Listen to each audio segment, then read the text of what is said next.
Mari kita saksikan kisah epik saat kamu kembali ke kelas 3 SMA dan membuang status pewaris kaya. Kamu memilih pulang ke orang tua angkatmu yang miskin, meninggalkan 4 kakak perempuan yang selalu memuja si anak angkat palsu. Panik karena si adik palsu kesayangan ibu kandungmu yang bernama Jiboda. Padahal dia hanyalah anak haram hasil perselingkuhan ayah kandungmu yang disembunyikan rapat selama hampir 20 tahun lamanya. Pada kehidupan lalu, setelah ditarik ke keluarga kaya itu, kamu malah diculik akibat persekongkolan keji Jiboda dan ayah bajinganmu. Bukannya menyelamatkanmu, seisi keluarga justru sibuk menenangkan Jiboda yang ketakutan. Mereka menelantarkanmu, sang putra kandung, hingga akhirnya kamu tewas mengenaskan karena kehabisan banyak darah di sana. Kini setelah bereinkarnasi, kamu bersumpah tidak akan pernah berharap lagi pada keluarga egois yang buta dan tuli itu. Usai menghajar Jiboda tepat di depan mata ayah kandungmu, kamu langsung pergi menuju pelukan hangat keluarga angkatmu yang tulus. Nah, coba perhatikan baik-baik momen ini saat kamu baru saja tiba di depan gerbang villa mereka. Seketika suara melengking Ji Qingyan langsung menggelegar, menanyakan apakah kamu masih ingat jalan pulang pada jam larut begini. Kakak ketiga, Ji Ziye, langsung menyindirmu ketus dengan membawa-bawa nama Boda yang sudah pulang. Kenapa kamu tidak menelepon untuk memberi kabar? Kamu tega membuat seluruh keluarga menunggumu makan malam sendirian. Kamu dicap anak tidak tahu diri. Mendengar hinaan itu, kamu mendongak dan menatap tajam ke arah mereka. Di sana, Ji Qingyan, Ji Jinglei, dan Ji Huadi berdiri berjajar menghalangi pintu masuk dengan tatapan menghakimi. Sedangkan Jiboda yang bertubuh lebih tinggi tampak berdiri santai di belakang mereka dengan senyum mengejek yang tersembunyi. Kamu membalas tatapan mereka dengan pandangan dingin sedingin es dan berkata bahwa kamu tidak pernah meminta mereka menunggu. Ponselku mati total, aku tidak bisa memberi kabar, jadi haruskah kalian langsung berteriak histeris saat aku baru tiba? Seketika itu juga, raut wajah terkejut langsung terpancar di wajah keempat orang itu secara bersamaan.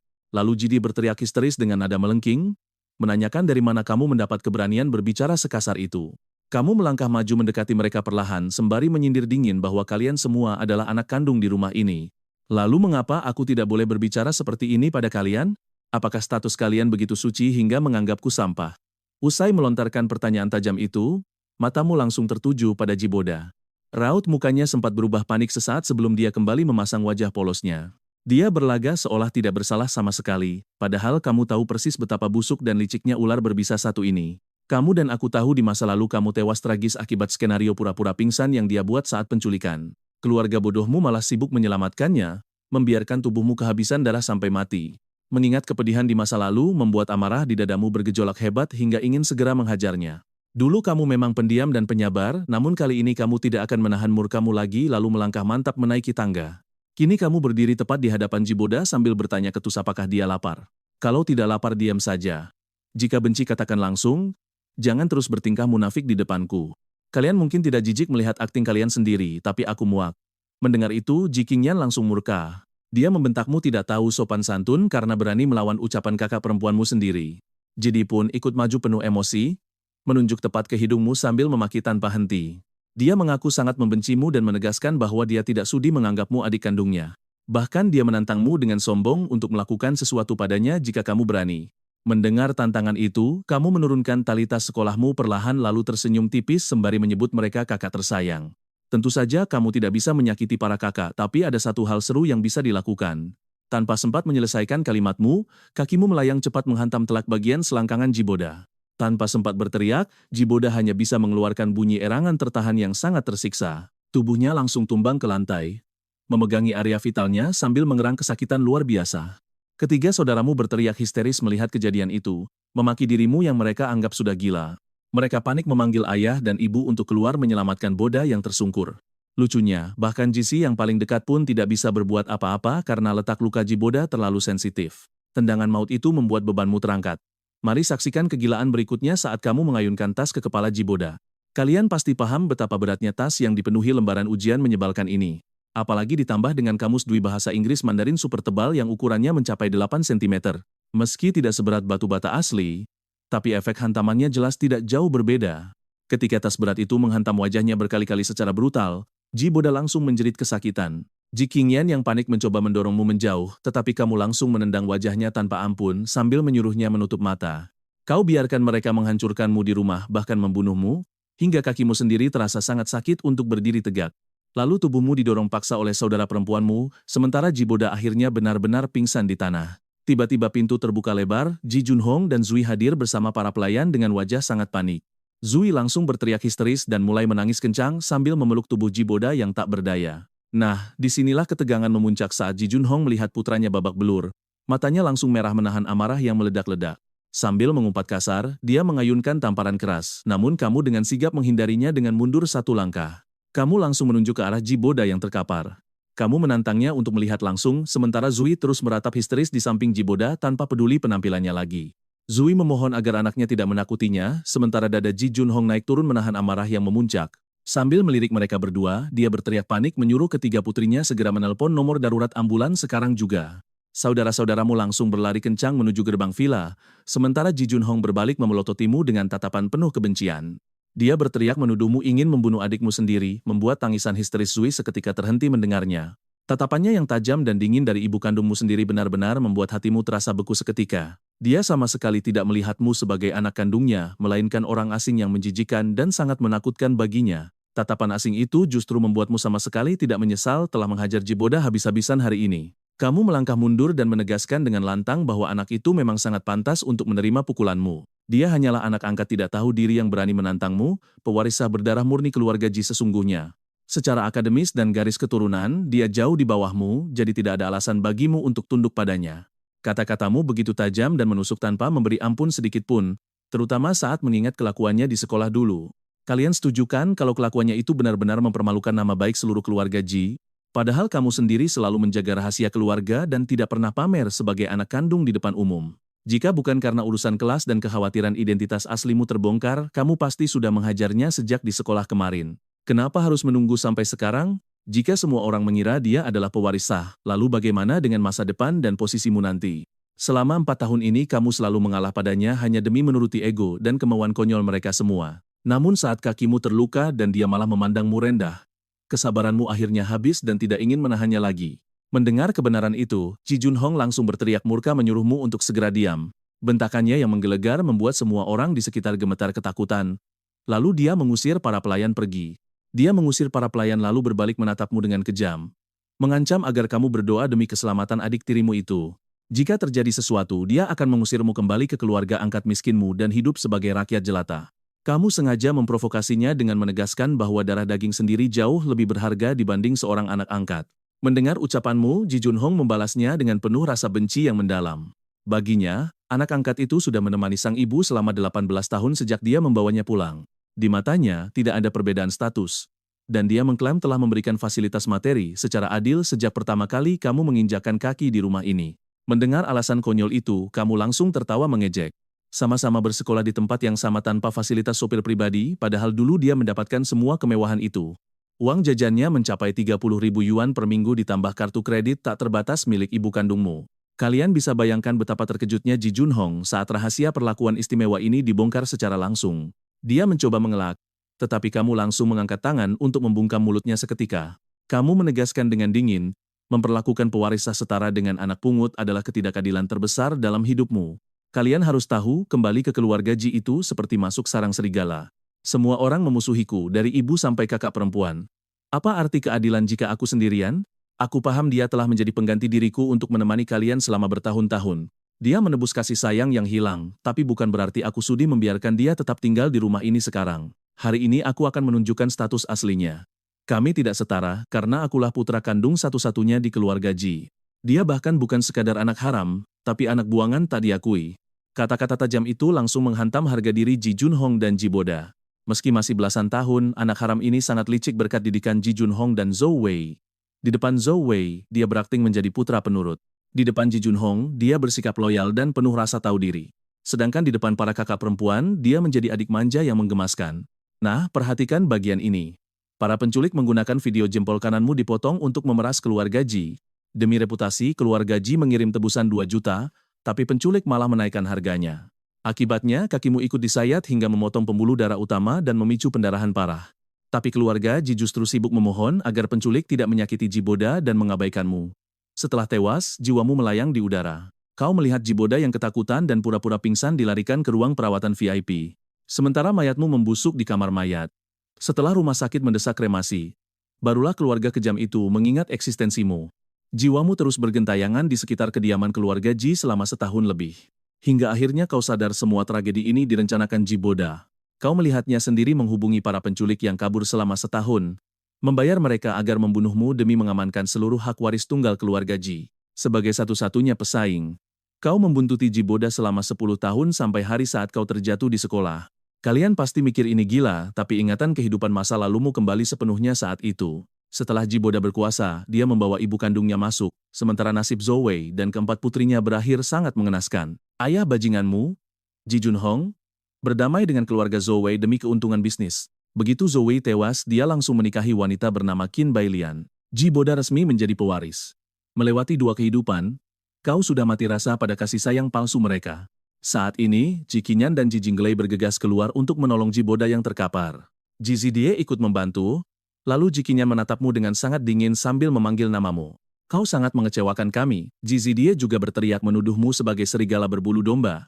Untung saja aku tidak pernah menganggapmu keluarga, kalau tidak, aku pasti sudah jijik setengah mati. Zhou Wei terisak sedih melihat ketiga putrinya kesulitan membopong Jiboda lalu berteriak bahwa kau sangat kejam. Mendengar itu, kau merasa sangat muak. Jika ingatan masa lalumu tidak terbangun kembali, kau pasti masih bersabar sampai akhirnya mati dibunuh secara tragis oleh Jiboda. Kau menatap sekeliling, hanya melihat tatapan dingin dan jijik. Melihat kebencian mereka, kau bertanya dingin, apa mereka benar-benar mengira Jiboda itu adikmu? Apa dia benar-benar darah daging kalian? Akulah putra kandungmu, tes DNA 4 tahun lalu sudah membuktikannya. Dia cuma anak angkat, tapi kalian memujanya. Selama 4 tahun, tak ada yang memanggilku adik kandung, bahkan tidak sekalipun aku dipanggil sebagai anak kandung kalian. Pertanyaan telak itu membuat mereka bungkam, terkejut melihatmu berani bicara sekasar ini. Mereka tidak pernah menyangka kau akan menghajar Jiboda tanpa ampun, sampai akhirnya suara sirena ambulans memecah keheningan dari luar. Zhou Wei langsung panik dan menyuruh pelayan segera membuka pintu lebar-lebar. Lampu darurat berkedip di luar, petugas medis bergegas masuk membawa tandu penyelamat. Mereka membawa Jiboda keluar dengan cepat dan Zhou Wei langsung mengikuti dari belakang. Tanpa memedulikanmu, Ji Zidie ikut mengejar sementara Ji Qinyan menahan Zhou Wei agar tidak pergi. Dia meminta Jinglei membawa ibu mereka kembali ke dalam rumah untuk beristirahat. Dan percayalah, kalian tidak akan mau melewatkan apa yang terjadi selanjutnya setelah tatapan tajam itu. Kalian dan aku bakal menyaksikan momen bebasnya pria ini. Begitu sirene ambulans menjauh, tatapan kejam Ji Junhong langsung tertuju padamu dengan senyum mengerikan. Meskipun kamu menegaskan statusmu sebagai putra kandung mereka, Ji Junhong, Zhao Wei, dan Ji Jinglei hanya diam membisu sambil menatapmu dengan tajam. Kamu menunjuk ke arah pintu dan menuntut pengakuan, apakah Boda benar-benar anak kandung mereka? Wajah Ji Junhong langsung memucat dingin dengan sudut mata yang berkedut menahan emosi.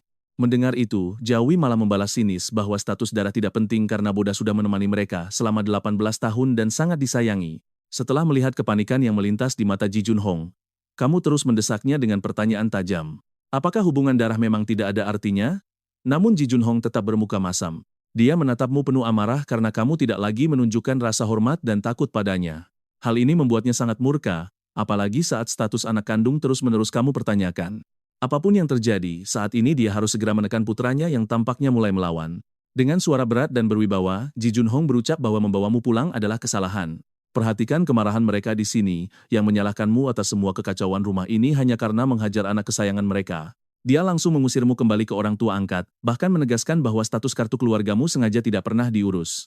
Meskipun kamu menyandang marga Ji, mereka menganggapmu tidak pantas mengalirkan darah keturunan mereka. Bagi mereka kamu tidak layak.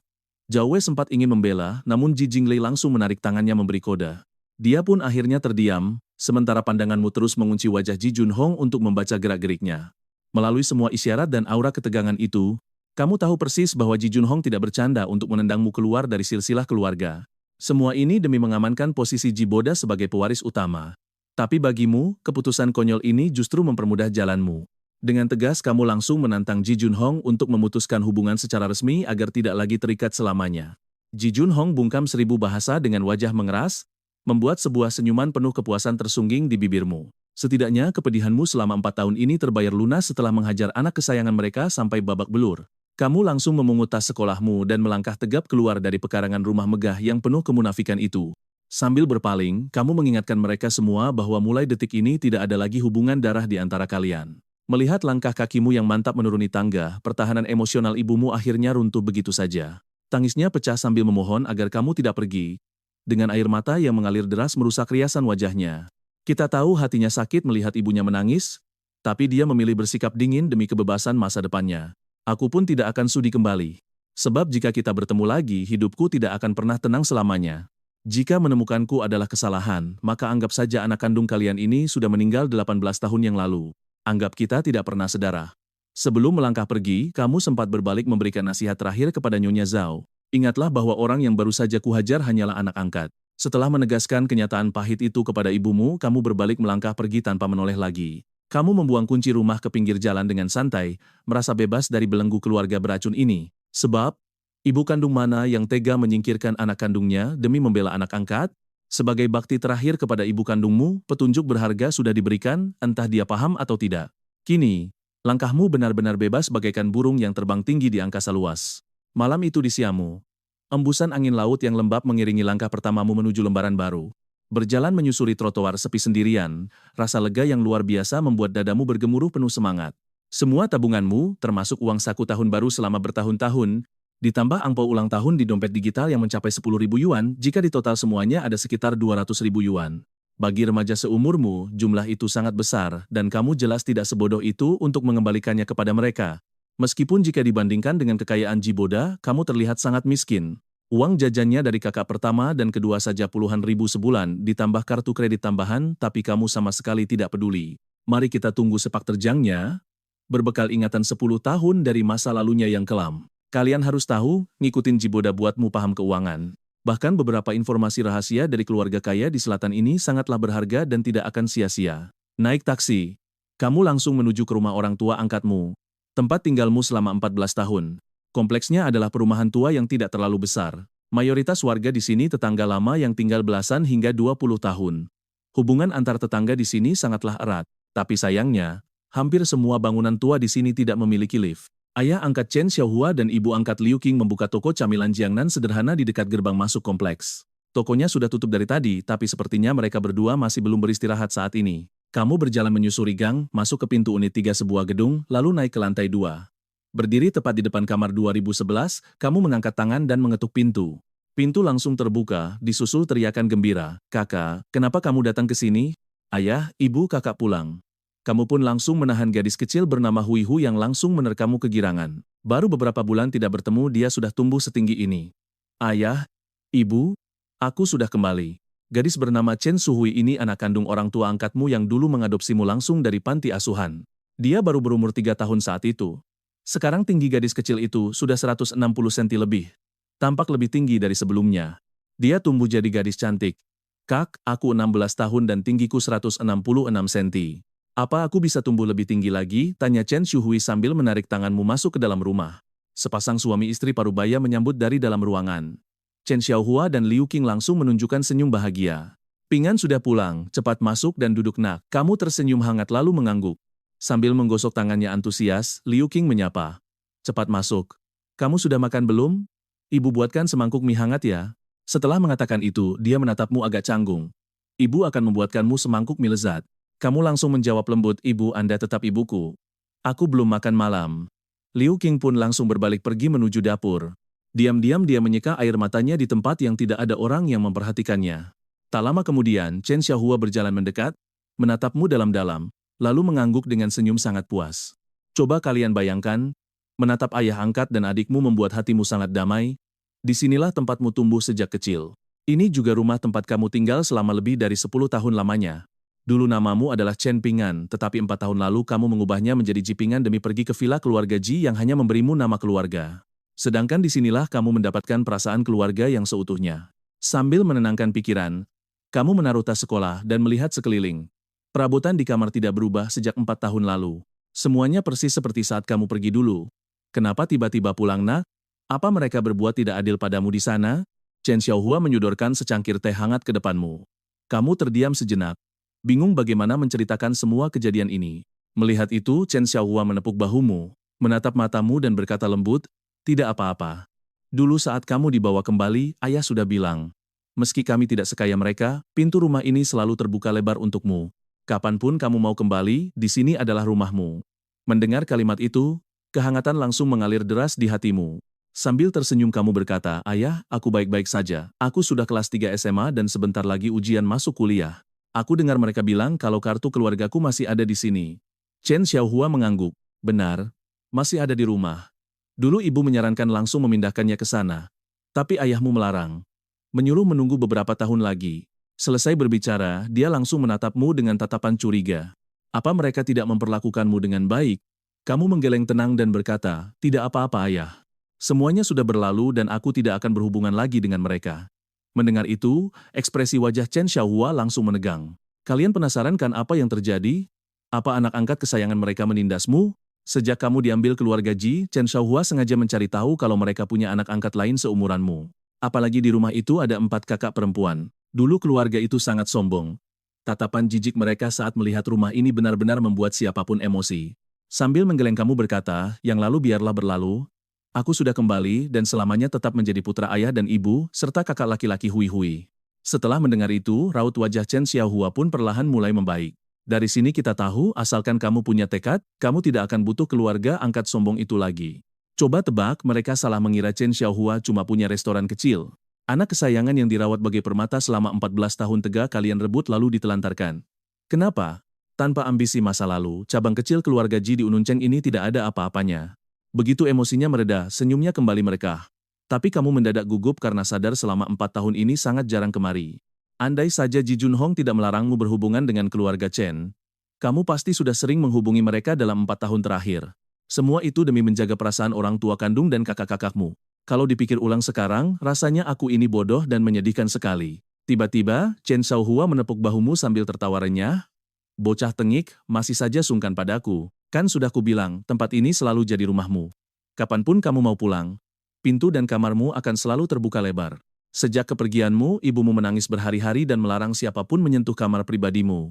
Persetan dengan keluarga Ji, kalau tidak betah tinggal saja di sini. Tak lama, Liu Qing datang dari dapur membawa semangkuk mie kuah pedas hangat. Sambil menyajikannya di meja, dia berkata, "Pingan cepat makan, ini sudah larut malam." Meski hatimu berkecamuk, kamu menerima sumpit itu sambil berterima kasih. Selama bertahun-tahun ini, masakan ibu adalah hal yang paling kamu rindukan. Melihat itu, Liu Qing tersenyum.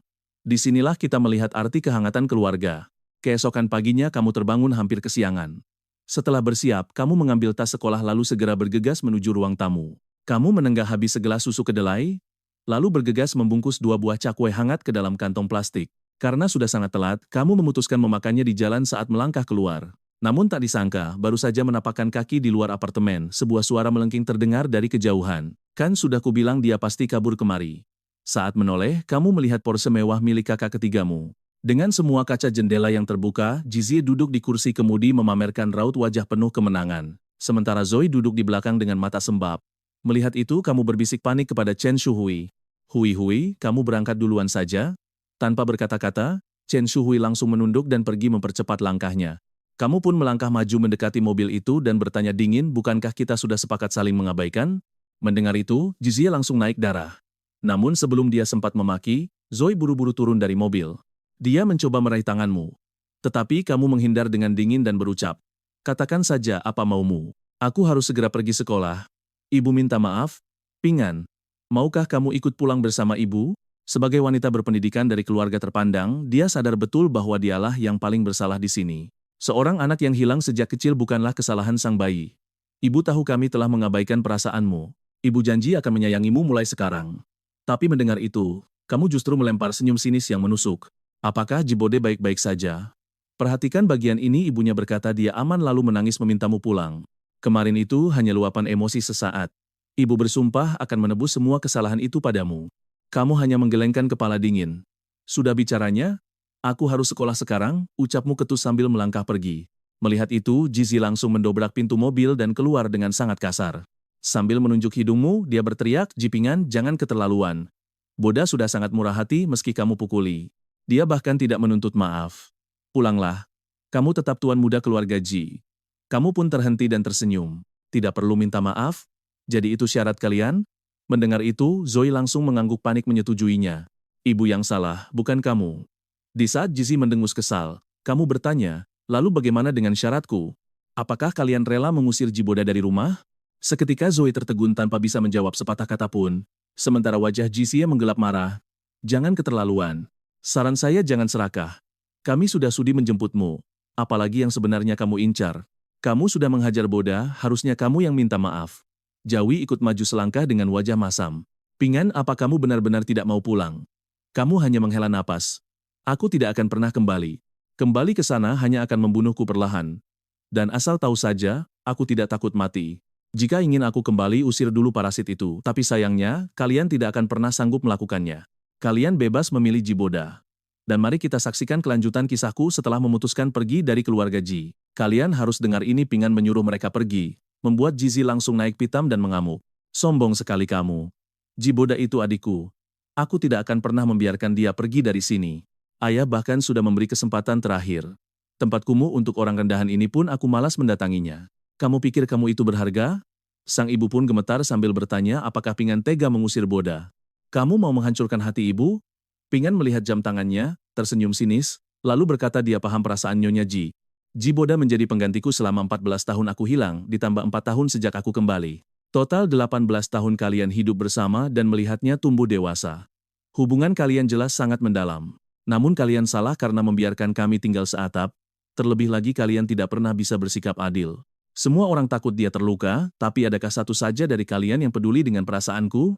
Siapa yang peduli saat melihat orang tua dan keluargaku sendiri justru direbut oleh orang lain?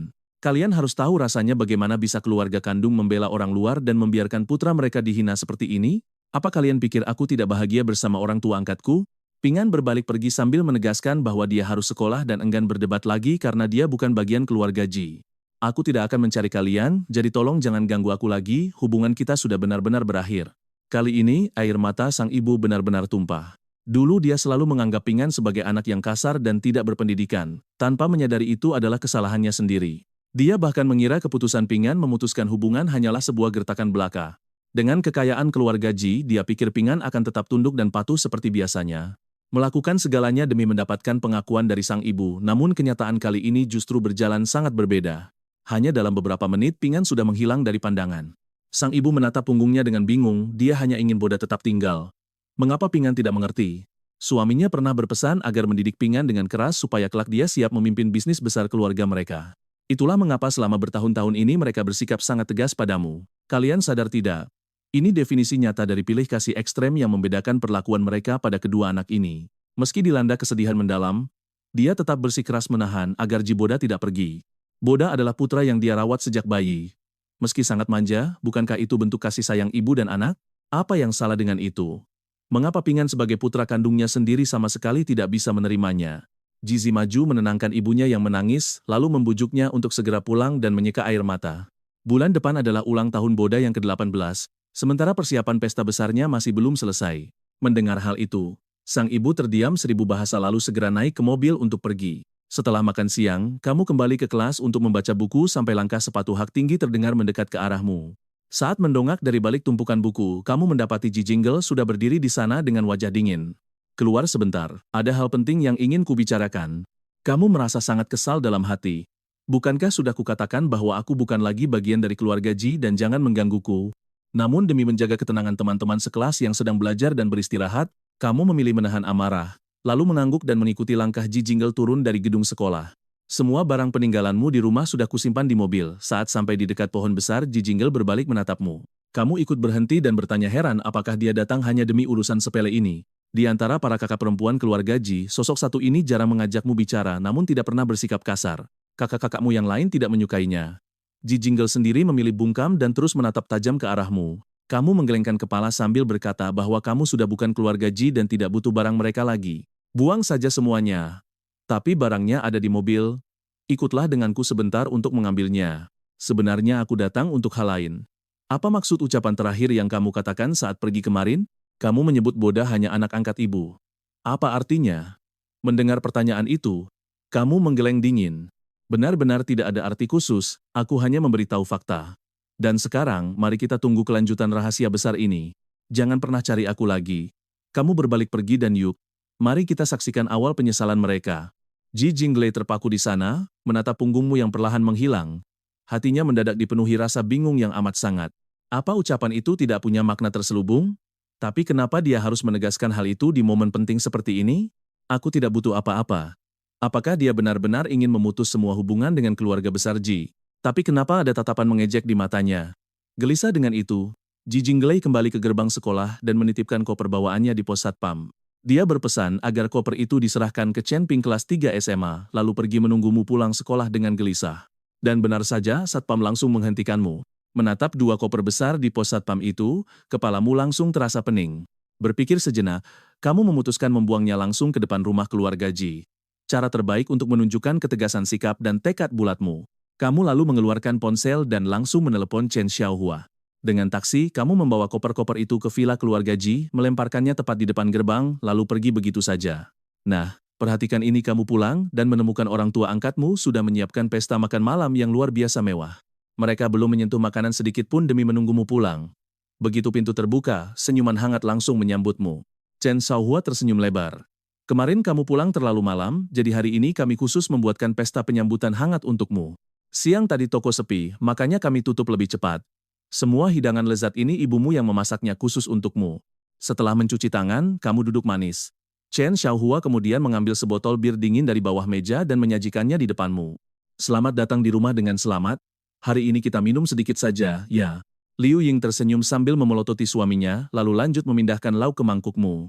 Di saat bersamaan, Chen Xiaohua mengangkat gelasnya tinggi-tinggi. Ayah tidak akan banyak bicara lagi. Apapun yang terjadi di masa lalumu, Pingan, kamu akan selalu jadi putra kebanggaan kami. Selamat datang kembali.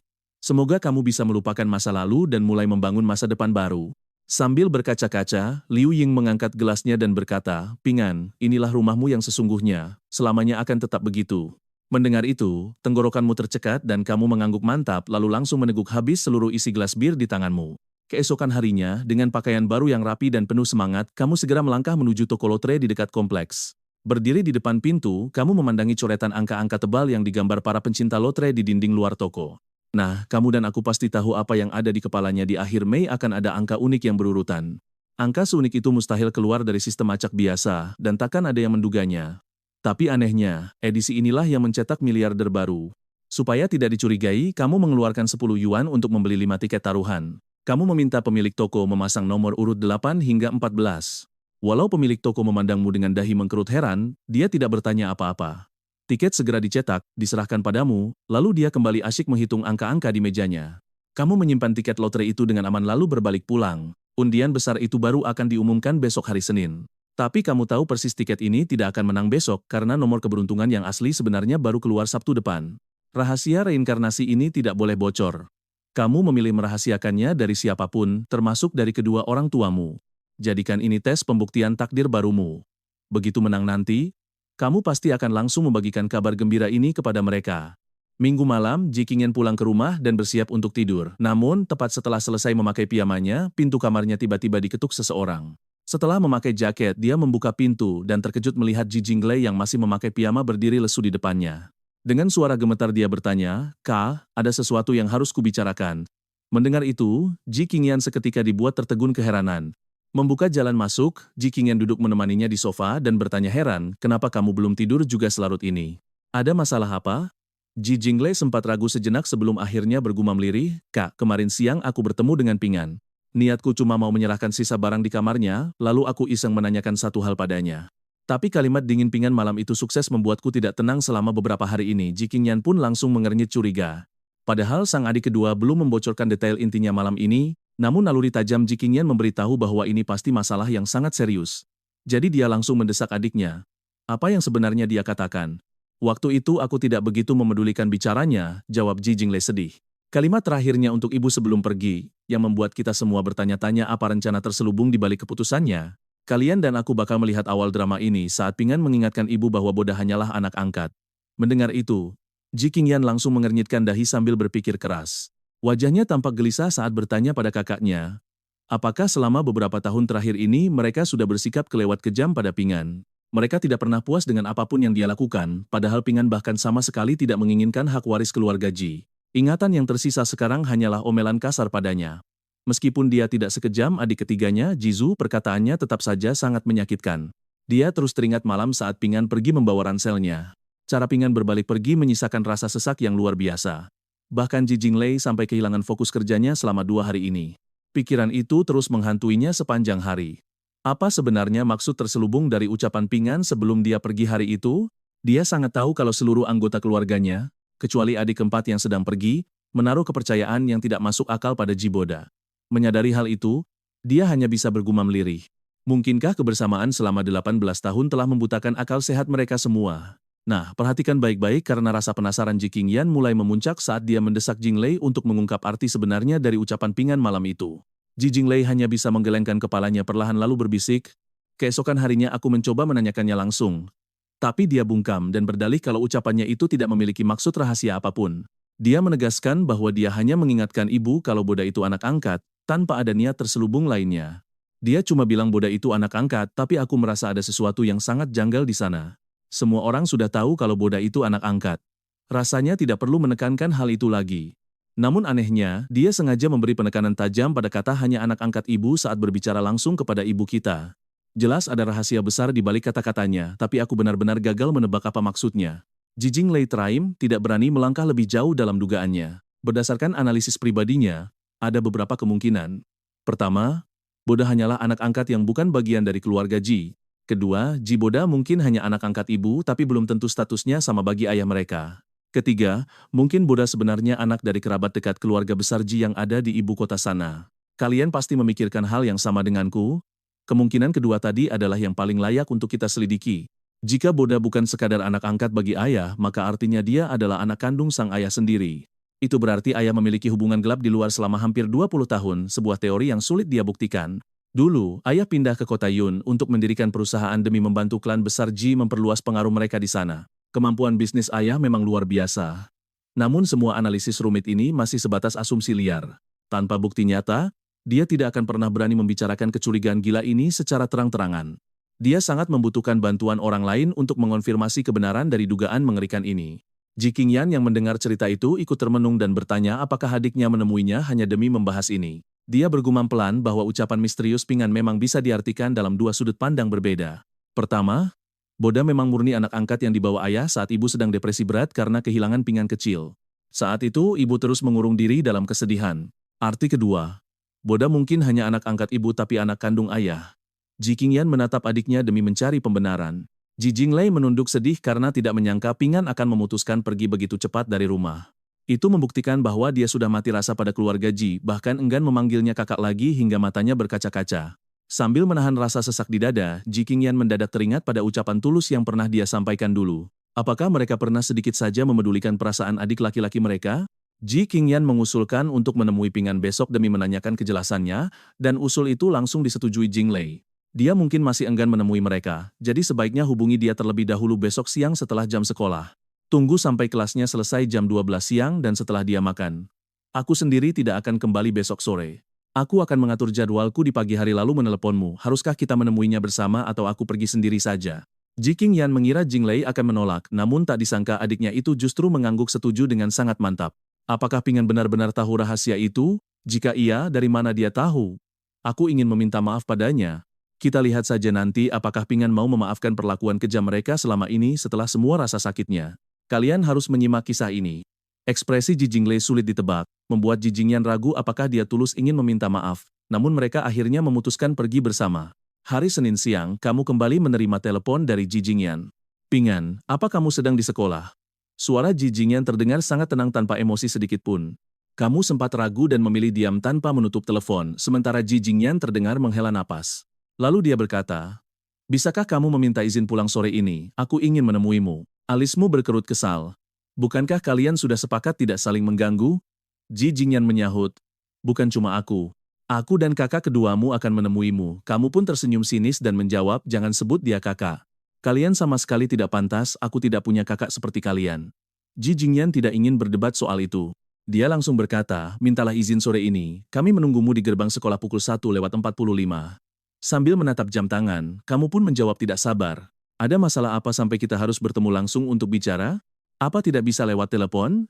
Ji Qingyan terdiam, merasa ini tidak pantas dibahas lewat telepon. "Kami segera berangkat ke sana, sampai sekitar jam 2:30. Kamu diam saja." Kamu menutup telepon dan kembali ke kelas, meninggalkan Ji Qingyan yang menatap ponselnya dengan bingung. Dia tidak menyangka kamu setuju menemui mereka tanpa menolak. Ji Jinglei lalu berkata, "Kalau begitu aku sudah menyiapkan kartu." Ji Jinglei menambahkan, "Isinya tidak banyak, hanya 200.000. Mendengar itu, Ji Qingyan langsung menggelengkan kepala. Kalian harus tahu, Ji Jingyan takut jika memberinya uang justru akan memperdalam kesalahpahaman Ping An tentang masalah keluarga mereka. Ji Jinglei hanya tersenyum tipis mendengarnya dan menjawab, tidak apa-apa, kalau dia menolak, aku akan mengambilnya kembali. Aku tahu dia pasti kembali ke rumah ayah angkatnya dan keluarga itu hidup serba kekurangan. Ji Jinglei menatap kakaknya sejenak lalu bertanya, aku ingat meskipun kamu tidak sekejam adik ketiga kita, kamu pun tidak pernah bersikap baik pada Ping An. Ji Jinglei mengangkat cangkir kopinya, lalu mengalihkan pandangannya menatap keluar jendela. Jika dia tidak mengingatkanku, mungkin aku tidak akan pernah menyadari semua kesalahan ini. Selama bertahun-tahun ini, dia selalu hidup dengan sangat berhati-hati demi mendapatkan pengakuan dari kita.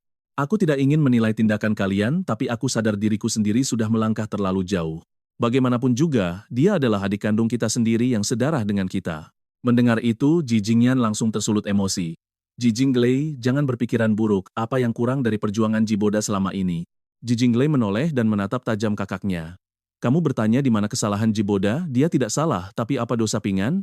Setiap kali Jiboda bicara, kita selalu langsung mempercayainya, begitu juga dengan dirimu. Setiap perkataan Ping An selalu diartikan ganda. Mungkinkah kamu sengaja selalu berasumsi buruk tentang dirinya? Sebagai seorang penulis skenario, Ji Jinglei tentu sudah terbiasa menganalisis berbagai macam sifat karakter manusia. Coba kalian pikirkan, jika berada di posisi Ping An, dia sendiri mengaku tidak akan sanggup bertahan selama 4 tahun. Dalam seminggu pasti dia sudah memberontak. Ji Jingyan yang mendengar rentetan pertanyaan ini memilih berhenti berdebat. Dia hanya menggelengkan kepala sambil menghela napas, ayo pergi. Kita akan tiba tepat waktu di gerbang sekolahnya. Selesai berbicara, dia segera menyambar tasnya lalu bergegas melangkah keluar ruangan. Ji Jinglei ikut meletakkan cangkirnya dan diam-diam menyusul dari belakang. Waktu berlalu cepat hingga sore pun tiba. Setelah kamu keluar dari gerbang sekolah, kamu melihat sebuah mobil Maserati terparkir di pinggir jalan. Kamu segera menghampiri dan mengetuk jendelanya. Begitu kaca mobil diturunkan, terlihatlah wajah Ji Jingyan yang langsung menyuruhmu masuk. Kamu membuka pintu belakang lalu duduk. Di depan ada Ji Jingyan dan Ji Jinglei. Mereka pun pergi ke restoran barat. Setelah Ji Jinglei memesan makanan, dia meletakkan ponselnya. Keheningan canggung pun langsung menyelimuti mereka bertiga. Kamu akhirnya bertanya terlebih dahulu, aku sudah meluangkan waktu, ada perlu apa? Ji Jingyan menjawab, aku dan kakak keduamu ingin tahu tentang Jiboda. Apa saja yang sebenarnya kamu ketahui tentang dirinya? Ucapan terakhir yang kamu katakan pada ibu saat pergi hari itu, apa sebenarnya arti dibalik semua itu? Demi bisa mendapatkan jawaban langsung darimu, Ji Jingyan langsung menjelaskan bahwa Ji Jinglei menyadari ada makna tersembunyi di balik ucapanmu. Karena itulah kami datang untuk mencari tahu kebenaran dari apa yang ingin kamu katakan. Apakah kamu ingin bilang bahwa Jiboda sebenarnya adalah anak haram ayah? Kamu tertegun mendengarnya, sementara Ji Jinglei menatapmu penuh harap. Ujian kuliah sudah dekat. Mari kita tunggu kelanjutannya. Kalian harus dengar, prestasi belajar Jiboda emang luar biasa bagus. Fakta. Walau gak ada hubungannya sama aku, kalau bisa bikin mental mereka hancur, setidaknya hatiku bakal merasa puas banget. Lagi pula, aku emang berencana ngasih tahu mereka. Cuma belum kepikiran caranya gimana, malah mereka sendiri yang nyamperin ke sini. Ya udah, sekalian aja biar si Jiboda sama bapaknya, Ji Junhong, langsung ngerasain amarah besar dari keluarga Zhao. Haha, emang gitu kenyataannya. Aku pun ngomong pakai nada ngeledek. Ibu kandung Jiboda itu namanya Qin Zilian. Tinggal di kompleks Century Garden 2, gedung 13. Dia saudara tiri kalian. Sementara kalian dan ibu kalian tuh kayak orang bodoh yang hobi manjain anak hasil selingkuhan bapak kalian sendiri. Bahkan kalian sampai menyayangi dia setengah mati kayak anak kandung sendiri. Gimana? Udah cukup jelas belum? Mendengar itu, Ji Qinglian langsung syok berat sampai mangap. Ji Jinglei juga refleks nutup mulutnya pakai tangan. Tapi dia langsung buru-buru nanya, kamu tahu dari mana? Kenapa gak bilang dari dulu? Ji Qinglian ikut mendesak nanya bukti. Sebenarnya dia gak langsung percaya. Tapi nama sama alamatnya tadi emang detail banget. Pasti emang ada orang bernama Qin Zilian itu, masalah benar atau enggak, dia pasti bakal nyuruh orang buat nyelidiki. Hanya saja, dia berat banget buat percaya kalau adik kesayangannya, si Jiboda, ternyata cuma saudara tiri. Nah, bayangin kalau si Jiboda sendiri sebenarnya tahu soal ini. Ngeri banget gak sih? Dia langsung keceplosan ngomong gitu. Sontak, amarah yang kupendam di dalam hati langsung meluap. Ngapain aku harus kasih bukti? Dulu pas Ji Qinglian ngelempar barang sambil marahin aku, kok gak minta bukti? Kenapa pas si Jiboda ngejelekin aku, kalian gak minta bukti ke dia? Masalah aku tahu dari mana? Itu bukan urusan kalian. Dan sekarang Nona Ji malah nodong bukti? Emangnya aku wajib banget ngasih itu ke kamu? Mau percaya atau enggak itu urusan kalian. Gak ada hubungannya sama aku. Kenapa juga aku harus ngasih bukti? Anggap aja aku lagi sebar gosip, iya kan? Melihat situasi memanas, Ji Jinglei buru-buru berusaha nenangin. Ping An, jangan marah, kakak cuma asal ngomong kok. Muka Ji Qingyan langsung merah padam, tapi aku nggak berniat berhenti. Haha. Asal ngomong tapi nodong bukti? Memangnya dia itu siapa? Hakim atau polisi? Walau ada bukti pun, ngapain ku kasih ke dia? Aku ngasih tahu ini cuma karena kalian nggak bego-bego amat. Kalau enggak, aku mending nonton aja kehancuran kalian. Bukankah kalian ini sangat menjunjung tinggi harga diri? Capek-capek selama 18 tahun membesarkan anak hasil selingkuhan seolah dia pusat dunia, terus malah dikasih warisan harta keluarga. Aku penasaran gimana hebohnya berita pas aib ini kebongkar. Kalian pasti tahu kan gimana malunya diceramahin anak SMA. Makanya muka Ji Qingyan langsung pucat dan teriak, jaga bicaramu. Dia itu ibumu juga. Kami ini kakakmu. Darah keluarga Ji mengalir di tubuhmu. Mendengar itu, aku cuma ketawa sinis. Nona Ji, kamu amnesia atau emang bego sih? Minggu lalu kan aku udah mutusin semua hubungan sama kalian. Dia itu ibu kalian dan si Jiboda itu adik kesayangan yang sangat kalian percaya. Aku gak ada hubungan apa-apa lagi sama kalian, jangan sok dekat. Apa kalian mikir kelakuan kalian selama ini pantas disebut sebagai seorang kakak? Kamu gak layak jadi kakakku. Dan wanita itu juga gak layak jadi ibuku. Bahkan kalau ada ikatan darah pun, maaf, aku udah gak sudi. Paham? Aku gak butuh kalian lagi. Ngerti gak? Ji Jinglei cuma bisa menatap adiknya yang kini terasa sangat asing. Seketika hatinya merasa sedih. Amarahku yang meledak-ledak gak bikin dia kesal, tapi malah bikin dia makin merasa bersalah. Dia memegang tanganku sambil berkata, maaf, ini salahku. Harusnya aku gak asal nuduh kamu tanpa tahu kebenarannya. Dulu aku jahat banget sama kamu, tolong ayo pulang bareng kami. Aku janji bakal nebus kesalahanku nanti. Siapa sangka ucapan itu gak cuma bikin aku kaget, tapi Ji Qingyan juga ikutan syok. Meskipun Ji Qingyan sebenarnya juga kepengin aku balik ke rumah, tapi menurutnya aku tetap harus minta maaf ke ayah, ibu, dan Jiboda pas pulang. Bagi dia, sesalah apapun orang lain, nendang bagian vital sampai masuk rumah sakit itu tetap gak dibenarkan. Sambil menepis tangannya, aku langsung bilang, gak perlu. Aku sekarang udah baik-baik saja, dan kita gak ada hubungan apa-apa lagi. Kalian kan selalu nuduh aku ngincer harta kekayaan keluarga kalian semenjak aku milih pergi dan mutusin hubungan. Tenang aja, semua aset keluarga Ji gak bakal kusentuh sama sekali. Aku bisa hidup mandiri tanpa belas kasihan kalian. Nah, ikuti terus kisah ini bareng aku buat ngelihat kehancuran mereka selanjutnya. Kalian harus tahu, aku nggak wajib memberikan info berharga ini secara gratis. Bayar dulu baru bicara. Ji Jingyan merasa aneh, padahal pemuda ini bilang tak butuh harta keluarga Ji. Uang, uang, dan uang. Pikiranmu cuma duit. Bilang saja, berapa nominal yang kamu inginkan sekarang? Ji Jinglei buru-buru menahan kakaknya dan berbalik memohon kepadamu, jangan marah dulu Pingan. Kakak sulung memang begitu sifatnya. Tapi kamu menyahut dingin, dia itu kakakmu, bukan kakakku. Aku tak sudi menganggap kalian keluarga lagi. Kita ini asing, jadi apapun kelakuannya, persetan. Ingat, info ini tidak gratis, anggap saja ini demi masa depan kalian yang menyedihkan itu. Karena melihat kalian menderita itu menyenangkan, kuobral info ini seharga 100.000 yuan saja. Kalau kujual pada konglomerat lain, harganya pasti bisa tembus ratusan ribu yuan dengan mudah. Nona Ji kedua, apa kamu masih punya kontak WeChatku? Perlu kutuliskan ID-nya untukmu? Nah, perhatikan adegan ini. Jinglei menahan kakaknya yang murka, lalu panik mencari kontak ponselmu. Jinglei tertegun saat sadar kontakmu benar-benar sudah dihapus. Kau pun santai menaruh selembar kode pembayaran ke meja. Kau menyuruhnya memindai kode itu segera. Dada Ji Jinglei terasa luar biasa sesak. Tiba-tiba dia mengeluarkan kartu bank dan menaruhnya di meja, isinya pas 100.000 yuan. Tapi kau menolaknya dingin. Kirim langsung lewat aplikasi, dan setelah ini jangan pernah berani memusikku lagi. Jinglei memutret QR-mu. Saat dia ingin membujukmu lagi, kau langsung mengambil kode itu dan pergi tanpa menoleh sedikit pun. Wajah Ji Jingyan menggelap 1000 bahasa. Tapi Jinglei tak peduli lagi, dia langsung bangkit mengejarmu keluar. Dia bergegas mengejarmu sampai keluar kafe. Dia memohon agar kau mau mendengar penjelasannya sebentar, membuat langkahmu terhenti. Begitu kau berbalik, Jinglei panik berujar bahwa dia sadar kesalahannya yang selalu memperlakukanmu dengan buruk. Bisakah kau memaafkanku? Melihat tatapan dinginmu, dia buru-buru membela diri bahwa dia tak menuntutmu untuk kembali ke rumah terkutuk itu. Dia hanya ingin minta maaf setulus hati. Matanya memerah menahan tangis penyesalan yang mendalam. Dia menyesal karena dulu selalu membela Jiboda yang licik dan mengabaikan keberadaanmu di rumah mereka. Kalian pasti geregetan melihat ini. Setelah dia selesai bicara, kau menyahut datar bahwa hubungan kalian sudah usai. Segala urusan klan Ji sudah bukan urusanmu lagi, semua masa lalu biarlah terkubur dalam-dalam. Mustahil bagimu untuk kembali seperti dulu. Tak perlu minta maaf, sebab semuanya sudah kau lupakan. Air mata penyesalannya pun luruh membasahi pipi. Dia merasa sangat berdosa, namun kau langsung memotong bicaranya. Rasa bersalahnya adalah urusannya sendiri. Mulai sekarang, Hiduplah masing-masing sebagai orang asing yang saling melupakan. Kau berbalik pergi, meninggalkan Jinglei yang menangis histeris meratapi kebodohan masa lalunya di jalanan sepi. Dia sangat membenci dirinya sendiri. Kenapa dulu dia begitu kejam pada adik kandung satu-satunya? Kenapa dia malah memanjakan anak haram palsu itu, sementara di kafe, pemuda itu hanya terdiam lesu. Dia membatin, apakah perkataanmu tadi hanyalah sebuah gertakan? Mungkinkah kau sengaja menyewa aktor di alamat rahasia itu?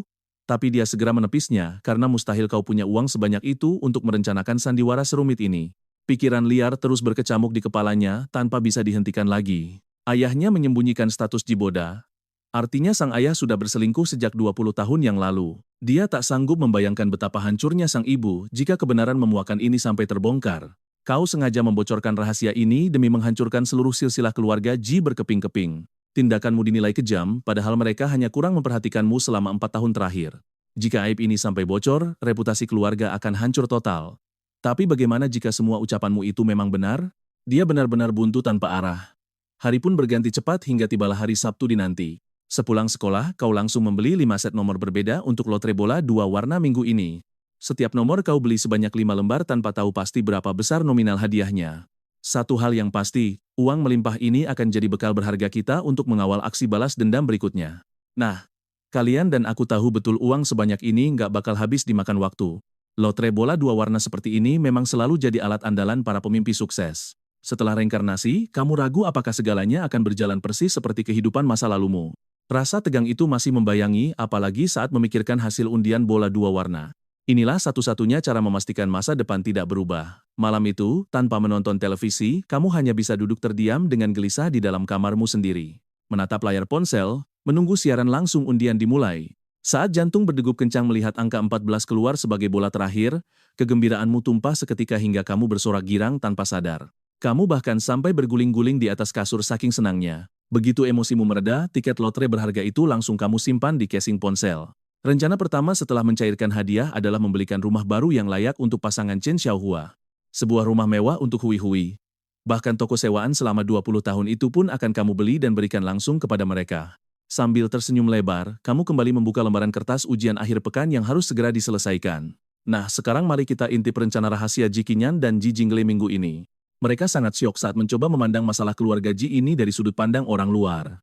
Semua kejadian di rumah itu terasa ganjil, seolah ada rahasia besar yang sedang disembunyikan. Sikap patuh dan sopan Jiboda kepada ibunya jelas sekali hanya akting manis yang penuh kepura-puraan. Walau sangat halus, kebohongan itu tetap saja bisa tercium. Tanpa peringatan darimu, mereka pasti masih tertipu oleh topeng anak berbakti. Dan adik laki-laki teladan yang selalu dia tunjukkan selama ini. Kak, kapan kita mulai bergerak? Tanya Ji Jinglei sambil duduk bersila di kursi kamarnya. Ji Qingyan hanya menghela napas panjang karena ini sudah ketiga kalinya mereka membahas hal tersebut. Aku masih ragu bertindak karena aku takut jika kecurigaan itu benar, ibu kita tidak akan sanggup menerima kenyataan pahit itu nanti. Aku sangat takut keluarga kita akan hancur berantakan. Jinglei diam-diam menatap kakak perempuannya yang cerdas ini, sang direktur andalan grup J yang sukses naik jabatan hanya setelah 1 tahun magang saja. Pesonanya, bahkan diakui sebagai salah satu dewi tercantik di kota Yun. Sayangnya, hingga detik ini belum ada satupun pria yang mampu memikat hatinya. Kalian pasti bingung kenapa masalah keluarga Ji sesulit ini diselesaikan menjelang pesta Hongjun. Apakah kakak mau menunggu pesta selesai? Jinglei cemas karena tahu betul kelicikan keluarga kaya. Biasanya momen seperti inilah saat pengumuman ahli waris bisa memicu bom waktu yang siap menghancurkan segalanya. Jika terlambat, segalanya tidak bisa diubah lagi dan Qingyan sangat memahami bahaya dari penundaan ini. Waktu pengungkapan akan menentukan besarnya dampak kehancuran. Jinglei, bukannya aku tidak mau bertindak, tapi ini sungguh sulit. Jinglei semakin cemas karena jika terus ditunda, kehancuran keluarga Ji pasti akan jauh lebih parah. Kebenaran tidak bisa ditutupi selamanya, dan semakin lama dipendam, ibu yang akan paling terluka. Kalau kakak terus ragu, aku sendiri yang akan bertindak karena tidak sudi melihatnya terus membohongi ibu. Aku juga sama sekali tidak sudi jika seluruh aset keluarga Ji jatuh ke tangan orang luar nantinya. Ji Qingyan menggeleng pelan, dia kan hanya anak haram. Dia masih memiliki darah keturunan keluarga Ji, jadi tidak mungkin jatuh ke tangan orang luar. Jinglei mencibir kesal. Jika memang seperti itu, aku malah sangat berharap kalau dia hanyalah anak angkat biasa tanpa hubungan darah dengan keluarga kita. Tapi kalau dia anak kandung, pernahkah kakak berpikir apa yang akan terjadi suatu hari nanti? Bagaimana jika dia membawa ibu kandungnya masuk ke rumah? Lalu kita semua dianggap apa? Apakah kita hanya akan menyiapkan panggung demi kesuksesan orang lain saja? Kak, tolong beri aku jawaban yang pasti sekarang. Jika tidak, aku akan menyewa detektif swasta untuk menyelidiki Qin Zilian memakai uangku sendiri. Ji Qingyan memijat pelipisnya, sebenarnya aku sudah menyuruh orang untuk menyelidikinya. Mereka hanya sedang menunggu instruksiku untuk bergerak, jadi tolong jangan buat kekacauan dulu. Jinglei langsung naik pita mendengar itu. Baginya ini bukan kekacauan, melainkan kebenaran mutlak yang harus segera kita tegakkan. Masa bodoh kapan penyelidikan dimulai, hubungi orang-orangku sekarang juga untuk bertindak. Coba bayangkan posisi kalian di sini saat dia meraih ponsel di meja. Ji Qinglian langsung panik dan merampasnya. Dia memohon, jangan lakukan itu Jinglei, biarkan aku memikirkannya lagi. Baiklah. Tapi ini berisiko menghancurkan keluarga Ji dan ibu. Ji Jinglei menyindir dingin. Kak, aku tidak menyangka kamu sepenakut ini. Aku sangat kecewa padamu, bahkan keberanianmu sekarang masih jauh di bawah Pingan. Dia tahu persis kapan harus mundur sebelum semuanya hancur total. Tapi kamu, pemimpin perusahaan bernilai puluhan miliar, justru tampak sangat tidak berdaya di saat genting seperti ini. Aku benar-benar salah menilaimu, Kak. Biar ku perjelas satu hal padamu, tidak peduli apakah kamu berniat untuk turun tangan menyelidiki kekacauan ini atau tidak. Aku akan bergerak sendiri sekarang. Sungguh membuang-buang waktu berhargaku saja selama ini. Dia langsung berdiri. Sambil merebut kembali ponselnya, dia menegaskan, bahkan jika perusahaan ini hancur, aku masih bisa mencari uang sendiri. Aku tidak butuh belas kasihanmu untuk hidup. Jadi jangan jadikan itu alasan untuk menghindariku. Coba pikirkan, jika keluarga Ji akhirnya benar-benar hancur nanti, apa yang tersisa darimu? Menikah demi menyelamatkan bisnis orang lain? Pikirkan itu baik-baik sebelum kamu menyuruhku kembali ke kamarmu. Ji Qingyan terpaku tanpa mampu mendebat sepatah kata pun, lalu melangkah pergi meninggalkan kamar dengan perasaan hancur. Perhatikan baik-baik saat Ji Jinglei menarik foto keluarga lama dari laci terdalamnya. Di sana kamu berdiri di pojok dengan mata berbinar bahagia bercampur sedikit kesedihan, sementara Jiboda tampak begitu tenang mendominasi bagian tengah. Saat hari Selasa tiba, kamu mengambil cuti khusus demi menerima penghargaan itu. Bermodalkan kacamata hitam murah pinggir jalan, kamu juga mengenakan topi dan masker untuk menyamar. Tanpa wawancara ataupun sumbangan, kamu langsung memotong hadiah senilai hampir 24 juta, lalu segera kembali ke sekolah naik taksi. Fokus utamamu sekarang hanyalah menghadapi ujian masuk universitas, menghabiskan seluruh sisa waktu yang ada untuk terus berlatih soal. Hebatnya, ingatan mengenai sebagian besar soal ujian tahun ini masih terekam sangat jelas. Kamu hanya perlu menunggu hasilnya keluar secara alami tanpa menimbulkan kecurigaan, apalagi usahamu yang keras ini akan semakin meyakinkan semua orang. Hal ini pasti membungkam siapapun yang meragukan kemampuanmu seiring waktu berlalu begitu cepat. Setiap harimu kini dihabiskan dengan belajar giat dan pulang ke rumah tepat waktu. Sementara itu, Chen Xiaohua dan Liu Qing juga mulai disibukkan sejak awal bulan Juni menyambut ujian yang kian mendekat. Sehabis makan siang mereka selalu menutup kedai demi menyiapkan hidangan penuh gizi khusus untukmu meski kau tak sempat berterima kasih. Kalian tahu balasannya? Tentu saja memberikan hasil ujian terbaik demi membalas semua kebaikan mereka. Di dalam ruang ujian sekolah bahasa asing nomor 7, 3 pengawas terus berpatroli selagi kau fokus menyelesaikan semua soal di hadapanmu. Meskipun lembar jawabanmu telah selesai terisi sejak tadi, kau memilih tidak mengumpulkannya lebih awal. Tepat setelah bel tanda berakhir berbunyi, barulah kamu menyerahkan kertas tersebut lalu berjalan keluar berbaur dengan murid-murid lainnya. Begitu ujian selesai, kau sudah bisa memprediksi nilaimu karena semua soal di dalamnya benar-benar persis seperti ingatan di kehidupan lamamu dulu. Keyakinanmu membubung tinggi bahwa perolehan nilai kali ini bakal melesat jauh melampaui pencapaian masa lalumu. Tapi, kamu masih belum berani mengharapkan skor sempurna. Namun dari total skor maksimal 750, kamu sangat percaya diri bisa meraih sekitar 720 poin. Satu-satunya teka-teki tersisa hanyalah menentukan kampus dan jurusan mana yang akan kamu pilih saat tanggal 10 pagi nanti tiba. Begitu terbangun, kamu langsung membantu membungkus pangsit di kedai kecil itu hingga suasana berubah sepi setelah pukul 10 pagi berlalu. Sambil menghela napas lega, kamu mulai berselancar di internet untuk memantau seberapa heboh dampak kasus lotre legendaris itu sekarang. Berbagai pemberitaan tampak membanjiri jagat maya, namun mayoritas netizen masih meragukan keaslian nomor ajaib tersebut ketimbang kredibilitas pihak ZJ sendiri, mengingat ada 3 pemenang utama sekaligus. Kubu skeptis terus berdebat sengit dengan mereka yang memilih percaya pada pengumuman resmi. Wajar saja, karena kombinasi angka ZJ kali ini sangat gila dan menjadi sejarah pertama dengan 7 nomor berurutan sekaligus. Sesuatu yang awalnya mustahil dan hanya ada dalam teori, kini benar-benar terwujud nyata. Kamu hanya tersenyum simpul menatap layar ponsel sebelum akhirnya memantapkan niat membeli rumah. Di bulan September tahun depan, yang bertepatan dengan tahun kedua pasca tragedi kehidupan lalumu, pembangunan 2 jalur kereta bawah tanah baru akan segera dimulai. Rencanamu adalah memborong 2 apartemen strategis di sepanjang jalur transportasi masa depan tersebut lengkap dengan beberapa unit ruko potensial. Lewat langkah cerdas ini, orang tuamu tidak perlu bersusah payah lagi di kedai kecil, dan percayalah, kita akan melihat masa depan mereka berubah drastis setelah ini. Cuma modal narik uang sewa doang? Oke, Mari kita mulai rencana santai ini. Ayah, ibu, aku mau keluar bentar ya. Kebetulan restoran lagi sepi pelanggan. Mendengar itu, Liu Qing langsung menyahut dengan sangat cepat. Pergi saja main, dari kemarin disuruh liburan kamu malah bersikeras membantu kami di sini. Ayahmu dan aku di sini sudah cukup kok. Chen Xiaohua pun mengangguk setuju. Pergilah liburan sama teman-temanmu beberapa hari lagi. Nanti pas masuk kuliah, kamu pasti sibuk cari teman baru. Akhirnya dia meninggalkan restoran dan membuka peta digital, mencari agen properti terdekat. 2 minggu pun berlalu dengan cepat. Satu-satunya info berguna yang didapat Ji Jinglei adalah fakta kalau Ji Junhong sempat pergi ke distrik Haidong 2 kali. Sementara itu, Ji Boda malah asyik berpesta pora sejak hari kedua setelah ujian masuk perguruan tinggi usai. Bermain-main dengan gadis muda. Sayangnya, semua bukti ini belum cukup kuat kalau targetnya cuma menyembunyikan selingkuhan di luar sana. Bagi keluarga kaya, skandal seperti ini sudah dianggap biasa dan tidak terlalu berpengaruh. Bahkan jika Ji Boda sampai melecehkan gadis tidak bersalah, hal itu tetap tidak akan menggoyahkan posisi keluarga kaya tersebut. Intinya, dia sama sekali tidak peduli karena semua kekacauan ini tidak berpengaruh pada keluarganya. Sambil menunggu kabar terbaru dengan sabar, dia merasa sangat kecewa melihat kakaknya yang bergerak lambat. Akhirnya, dia nekat memakai uang pribadinya untuk menyewa beberapa detektif swasta guna membuntutinya. Tujuan utamanya jelas, mendapatkan bukti fisik kalau Ji Boda dan sang ayah memang sering bertemu di Century Garden. Nah, perhatikan baik-baik di bagian ini. Tanpa bukti kuat, semuanya sia-sia. Tapi tahu tidak apa yang paling membuatnya murka?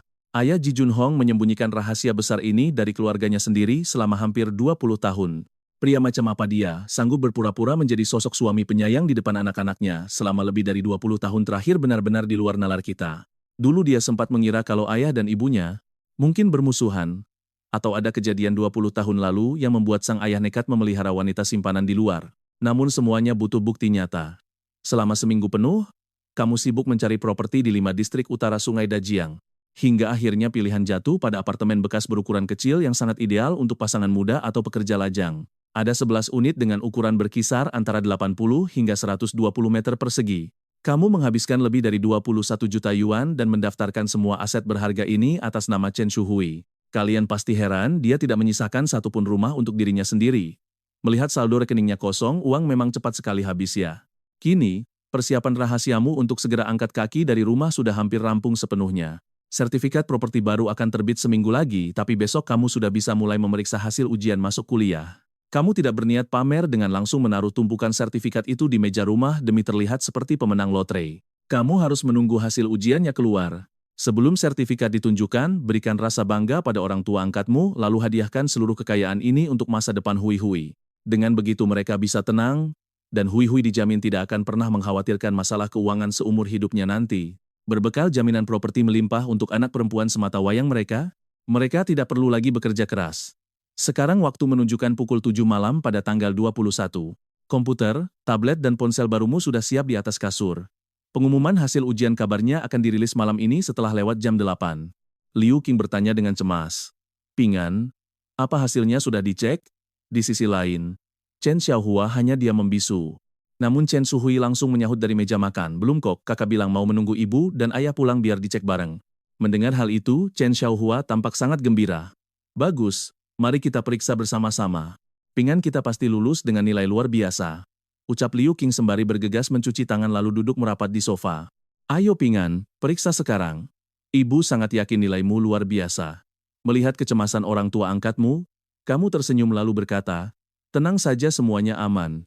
Kamu pun beranjak masuk kembali ke kamar, untuk mengambil kartu ujian dan menaruhnya di meja. Seketika seluruh anggota keluarga langsung merapat mendekat. 3 pasang mata kini tegang menatap layar ponselmu saat mulai memasukkan nomor kartu ujian pada aplikasi pencarian nilai. Bukan angka nilai yang muncul, melainkan pengumuman resmi bahwa kamu sukses menembus peringkat 50 besar seprovinsi. Detail lengkap baru tayang tanggal 27. Kamu merasa aman, tapi saat mendongak, mereka tampak bingung. Nah, kalian penasaran kan apa kelanjutannya? Simak terus ya. Sambil menyodorkan ponsel ke ibu, kamu pun berkata santai, Bu, aku berhasil masuk 50 besar provinsi. Kalian harus lihat ini. Ibu memegang ponselnya dengan bingung lalu bertanya pada Chen Xiaohua, Pingan, apa maksudnya ini? Kok nilainya kosong? Setelah melihatnya, Chen Xiaohua meletakkan ponsel itu, yang langsung disambar oleh Chen Shuhui sambil tersenyum lebar. Nilai 50 besar provinsi memang dirahasiakan dulu. Mendengar penjelasan itu, Chen Xiaohua langsung menggandeng tangan Liu Qing sambil tersenyum bangga. 30 besar provinsi? Minimal nilainya pasti 700 poin. Ping An hanya tersenyum tenang dan menyahut, belum tahu pasti, cek saja beberapa hari lagi. Tangis Liu Qing langsung pecah, membuat Chen Xiahua bergegas menepuk tangannya untuk menenangkan. Kalau begitu, tidak usah terburu-buru dulu. Sambil berlinang air mata, Liu Qing berkata emosional, Ping An, kamu benar-benar anak yang sangat berbakti. Chen Shuhui ikut memeluk ibunya erat-erat, ibu kalau kakak masuk 30 besar, nilainya pasti di atas 730, bahkan bisa saja dia juara pertama. Kenapa ibu malah menangis? Liu Qing membalas pelukannya, kamu gadis bodoh, kakakmu sudah melewati begitu banyak penderitaan selama 4 tahun terakhir ini. Mendengar itu, kamu langsung menyela lembut, ibu, sudahlah, jangan dibahas lagi.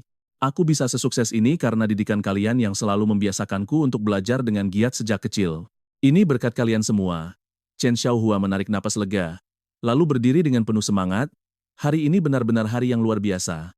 Ping An pasti bisa menembus kampus elit di Tsinghua atau Universitas Peking. Ini momen paling membahagiakan dalam hidupku. Nah, perhatikan ini. Keluarga Fang memang buta karena menyia-nyiakan anak sehebat ini. Ping An, mari kita rayakan dengan minum bersama. Istriku, tolong gorengkan kacang dan siapkan camilan. Hari ini aku benar-benar ingin minum sepuasnya. Di tempat lain, Jiboda juga memeriksa nilainya bersama seluruh keluarga. Sebelumnya, dia memperkirakan nilainya hanya sekitar 640. Begitu angka 653 muncul, dia langsung bernapas lega dan menyodorkan ponselnya pada Zoe. Kira-kira berapa ya nilai yang didapat Kak Ping An? Pertanyaan itu diucapkannya dengan sangat hati-hati tanpa emosi. Seketika, senyuman di wajah Zoe langsung membeku setelah melihat hasilnya. Dia menatap Ji Qingyan dengan cemas, King Yan, coba tanyakan. Bagaimana kalau kamu telepon dan tanya berapa nilai Ping An? Wajah Ji Junhong langsung menggelap kasar. Untuk apa ditanyakan? Apa urusan nilainya dengan kita? Ji Qingyan terdiam sambil mengeluarkan ponselnya, namun tangannya keburu ditahan oleh Ji Jinglei. Ji Jinglei tersenyum sinis dan bertanya, nilaimu kan sudah luar biasa bagus. Apa kamu berniat kuliah ke luar negeri atau tetap di sini? Zoe juga ikut tersenyum lebar menimpali. Boda. Tentu saja, ke luar negeri bagus. Tapi kakak tidak rela kamu pergi jauh. Kuliah di sana kan butuh waktu bertahun-tahun. Kalian pasti mengira mereka bakal peduli pada Ping An? Ternyata tidak. Mereka justru meremehkannya habis-habisan. Ayah tidak mungkin mau membiayai kuliahnya, apalagi orang tua angkatnya cuma punya kedai makan kecil. Mana mungkin mereka punya uang untuk mengirimnya ke luar negeri? Mustahil sekali. Orang miskin seperti mereka seumur hidup tidak akan sanggup mengumpulkan biaya kuliah di luar negeri. Apalagi mereka punya putri kandung, mana mau membuang-buang uang untuk anak tiri. Menurutku, bisa masuk kampus elit saja sudah untung baginya. Paling cuma tembus universitas biasa. Ji Qinglian ikut menatap Ji Boda dan bertanya, bagaimana menurutmu Boda? Zoe meletakkan ponselnya dan menatap Ji Junhong ragu-ragu, bagaimana kalau tidak usah ke luar negeri saja? Tapi kalau Boda tetap pergi, aku mau ikut menemaninya. Ji Junhong malah terkekeh mendengar itu, Boda, semua persiapan ke luar negeri sudah matang. Hanya urusan donasi saja yang belum selesai. Dia menatap Ji Boda dengan tatapan penuh kebanggaan. Boda, kampus mana yang ingin kamu masuki? Boda menunduk bimbang. Aku juga berat meninggalkan kalian semua di rumah. Rasanya sepi sekali pergi sendiri. Bagaimana kalau aku tetap di sini? Aku ingin kuliah di kota Modu saja, tidak ingin ke Beijing. Zoe langsung terlihat sangat gembira mendengarnya. Kalau begitu, jangan pergi ke Beijing. Modu sangat dekat dari rumah, lagi pula pamanmu di sana bisa ikut menjagamu nanti. Pasti aman di sana. Ji Boda hanya terdiam lalu mengangkat kepalanya menatap sang ayah. Zoe yang menyadari hal itu langsung menimpali. Kalau kamu suka Modu, ibu akan ikut menemanimu menetap di sana. Namun Ji Junhong menggeleng keras. Jangan. Kamu harus tetap ke luar negeri. Belajar beberapa tahun lalu kembali. Setelah itu, kamu akan belajar cara mengelola perusahaan dari kakak tertuamu. Kelak, seluruh aset keluarga Ji ini akan jatuh ke tanganmu. Ji Boda menyela, lalu bagaimana dengan Kak Ping An? Dan disinilah kita apakah mereka tega mengabaikannya? Mari kita nantikan kelanjutannya. Yuk kita dengerin Jizi yang mencibir, Boda, kamu bodoh ya? Dia sendiri yang pergi bukan kami yang mengusirnya. Itu semua salahnya sendiri, kenapa kita harus peduli? Biarkan saja dia luntang-lantung di daerah kumuh sana. Setelah bertanya, Ji Jinglei langsung bungkam. Matanya menatap tajam, mengawasi setiap gerak-gerik Ji Boda dan juga ekspresi sang ayah. Sejak Boda bicara seperti itu, Jinglei langsung mulai mengamatinya secara diam-diam. Dulu, dia mungkin akan ikut dengan adik ketiganya, Jizi, untuk merendahkanmu yang selalu diam di rumah ini. Tapi sekarang dia sadar bahwa Jizi dia adalah orang paling bodoh di rumah ini. Boda hanya butuh 2 kalimat saja. Meski terdengar mengasihanimu, dari sudut pandang lain justru ini adalah jebakan. Boda sengaja memprovokasi ayah dan Jizi agar mereka semakin mantap memutuskan hubungan darah dengan dirimu. Tapi Jinglei heran, kenapa adik ketiganya begitu membencimu secara terang-terangan tanpa berusaha menutup-nutupinya sedikit pun? Kenapa ibu menunjukkan sedikit rasa sayang, tapi sebenarnya bersikap sangat tidak peduli padamu? Coba perhatikan baik-baik di sini. Apakah Boda telah menghasut ibunya lagi? Jinglei hanya diam memperhatikan Qing Yan. Qing Yan menepuk bahu Jizi dan mengingatkan, bagaimanapun juga Ping Yan adalah adik kandungmu. Kalau kamu tidak menyukainya, tidak perlu merendahkannya begitu. Soal Ping Yan, biar ayah tanyakan beberapa hari lagi. Karena Boda ingin tahu, ayah akan memperjelas semuanya lalu memberitahu kalian.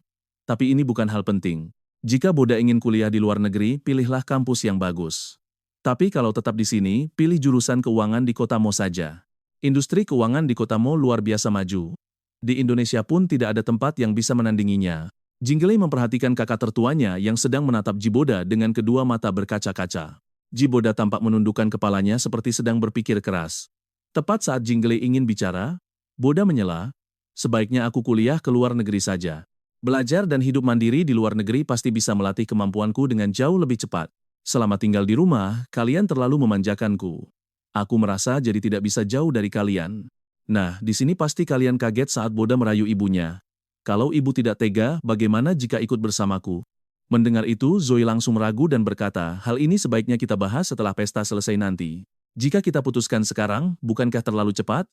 Zoe memang tipe orang peragu yang paling sulit mengambil keputusan. Ji Junhong berdeham dan berkata dingin, kalau begitu, pergi ke luar negeri. Keputusan ini sudah bulat. Ji Qingyan melirik ke arah Ji Jinglei sebelum berdiri dari kursinya. Baiklah, kalau begitu aku kembali ke kamar dulu.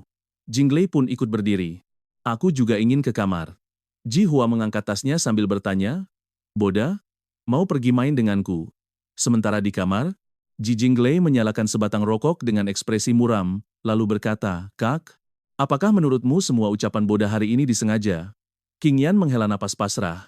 Kalau kamu melihatnya dengan penuh kecurigaan, tentu saja terasa disengaja.